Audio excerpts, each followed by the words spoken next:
The final pay-per-view of 2025 is going down this Saturday, UFC 323, and I'm here to break down the full card and give you my thoughts. There's a lot of great fights on this card, and for the first three, I'm just going to be giving you the winners: Myron Santos, Mansour Abdulmalik, and Ibo Aslan. I think they're all going to win their fights respectively. I didn't want to get into them too much because we've got a lot of fights to get through, so those are the winners for the first three. Now, kicking off the prelims, we have the return of Jalen Turner versus Edson Barboza. Turner's coming out of retirement to take on the legend that is Edson Barboza. And honestly, I'm not sure how this fight's going to go. Both of these guys don't really excel anywhere too much, especially in Barboza's case at this point. I mean, he's just really old. There's nothing he can do. And for Turner, I mean, he's coming out of retirement because he gave up on the sport and said that he lost love for it. And he seemed like he didn't feel like he could make it to the title. So now he's back. We got to see what he can do.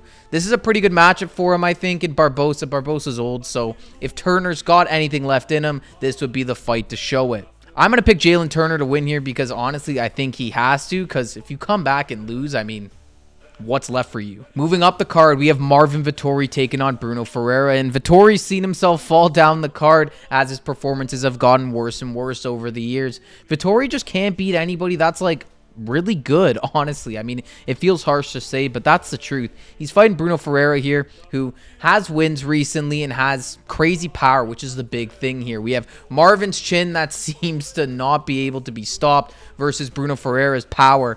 We got power against a granite chin. It should be fun to watch. And honestly, I think I'm going to be leaning towards Marvin Vettori in this matchup. I think this is a bit too much of a step down in competition. I don't think Vettori is that bad. I just don't think he can hang with anybody in the top 10. I think in this one, he's going to use his grappling a lot. I don't think the power is going to be too much for his chin because he's been able to go up against a lot of hard hitters and they haven't cracked it yet. I don't think Bruno's going to be doing it here. Vettori, it's going to be boring. There's going to be a lot of clinching, but he's going to get an ultimately boring decision win. Next up to a fun one, Fares Ziam versus Nazim Sadikov. Ziam's riding a 5-fight win streak and Sadikov is looking to end that. Sadikov looked really good in his most recent fights. Of course, he fought Gabriel Bonfim and beat him with that destructive kick that led to a doctor stoppage. So Sadikov looks really good. He's able to grapple as well. He's from Aljo's gym, so he definitely knows how to grapple. And he's fighting a dude in Fares Ziam who, yeah, he's on a 5-fight win streak, but how good are the opponents? His best win from that might be Matt Frivola, and what does that really mean in 2025 at this point? I don't think a whole lot. I'm going to back Sadikov here as the underdog. I think that he's got the striking on the feet to hang with Ziam, and if he can avoid the clinch work and use some of his grappling to his advantage, he could probably find the win here. Ziam isn't the greatest on the mat. He's been subbed by Terrence McKinney, and Sadikov subbed McKinney. Obviously, we don't want to do MMA math all the time, but sometimes it works in your favor. Sadikov as an underdog, maybe via by sub.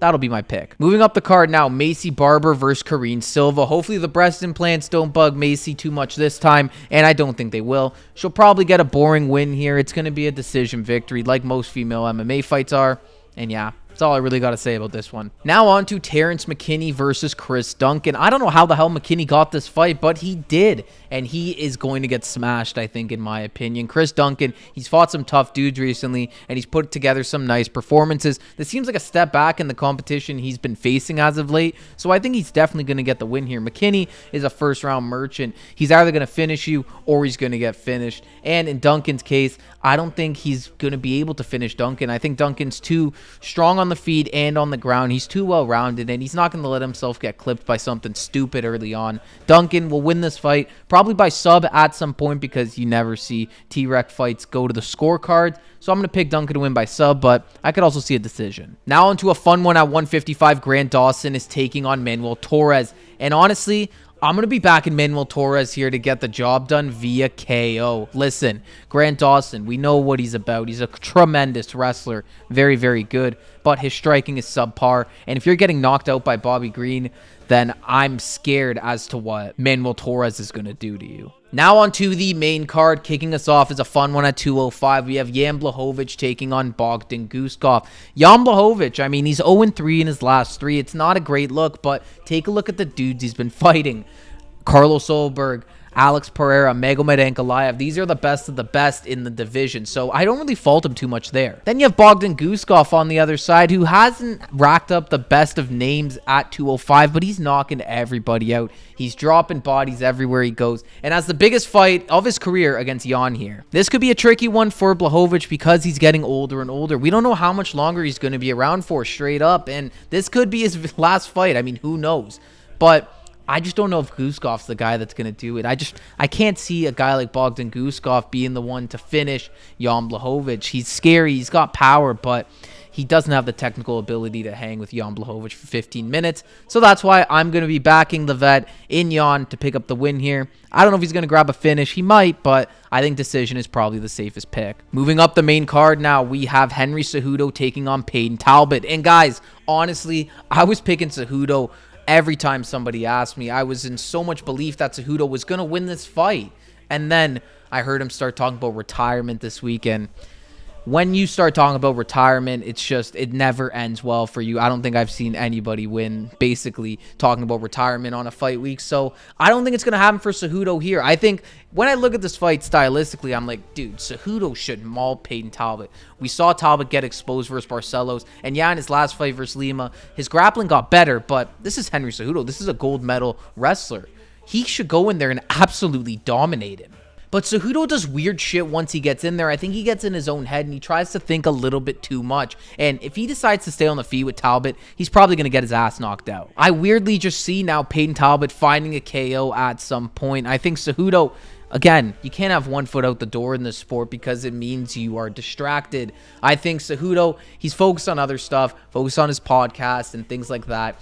This is Payton Talbot's career here. This is his moment. He's in must-win territory. Cejudo loses. I mean, if this is his last fight, who gives a shit? For Payton Talbot, this is everything. I'm going with the hungrier dude. Talbot via KO. That's my official pick. Now on to probably my most anticipated fight on this card, or second most. Brandon Moreno versus Tatsuro Taira. A banger going down at 125. Brandon Moreno, the former champ, he's fought everybody, beaten a lot of them. Hasn't fought Tatsuro Taira yet, though. And Taira himself hasn't racked up the biggest names at 125. His biggest name is Brandon Royval, and he lost it in a very close fight. So he's got a chance here against a former champ in Brandon Moreno to really prove himself. Taira's an elite grappler. He's been able to grapple and control pretty much everybody in the division. Him versus Pantoja in a grappling match would be sweet to see. And if he gets his hand raised here, that very well might happen. So we'll see how well he's able to use his grappling against a guy like Moreno, who's very good on the ground himself and is very well-rounded.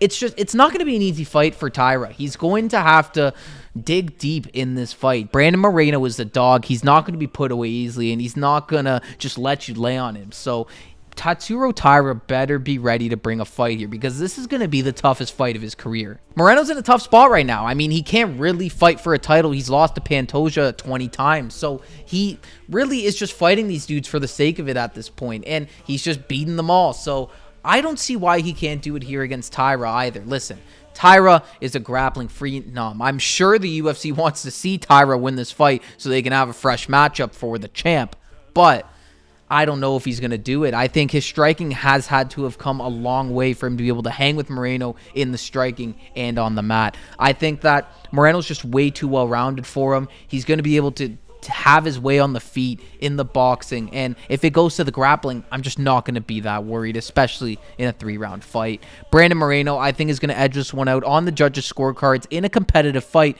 2-1. It's going to be really close. Taira probably takes the first round, but Moreno's going to be the one to close it out. Now on to the co-main event. Alejandro Pantoja is making his 5th title defense against the new phenom Joshua Van. Young, up-and-coming prospect Joshua Van has fought like a dog up to this point. He's been in some amazing fights. He's a great boxer with great takedown defense, and his most recent fight against Brandon Royval proved that he belonged at the top of the division. And he was awarded with a title shot versus the Cannibal. This is going to be a very interesting fight. I'm not even 100% sure how it's going to play out. In my head, I'm telling myself Pantoja's going to take him down and sub him. But it just doesn't seem that easy. I mean, Van, we've seen him against lesser opponents. He's been able to stuff takedowns. He's been able to do his own work. And his boxing is just so crisp. Like, it's so good. I don't even know how to explain it. Like, he is going to cause Pantoja a lot of problems in this fight on the feet because Pantoja's boxing isn't the best. He's good at range. He can kick, and he's good at staying out of striking distance. But when it gets up and close, that's where he gets into these dog fights and ends up losing some of his exchanges. I mean, look at his fight with Moreno. Every time he would close the distance with Brandon Moreno, he would get cracked. So I think that can happen here easily as well if he's not careful. But honestly, it's just tough to pick against Pantoja right now. He's been so dominant on such a tear that I can't pick against him at this point. I think Van's going to give him issues. I think this fight's going to last pretty long. It may even go the judges' scorecards, honestly. But I do think Pantoja is going to be victorious in the end. I think his grappling is going to be too much for Joshua Van at this point in his career. He's just not prepared enough for it. You can't be. It's Pantoja. I think Pantoja is going to ragdoll him a bit. He's going to control him, and he may end up finding a sub, or he'll just get a decision win. Lastly, but certainly not least, on to the main event. Merab Dvalishvili making his 4th title defense of 2025 versus Petr Yan in the rematch. A fight a lot of people were clamoring for, and of course, because there is a massive Petr Yan fan base. However, I don't really understand why they decided to go with this again. The first Merab Yan fight was so one-sided. It's a joke. Merab landed over 40 takedowns on Petr Yan. And I know Yan says his hand was messed up in that fight, and maybe it was, and that's what was holding him back. I guess we'll have to wait and see. But it's tough for me to give a prediction on a fight when I've seen it before and it was so one-sided. Like, it didn't happen that long ago. Not much has really changed in between then.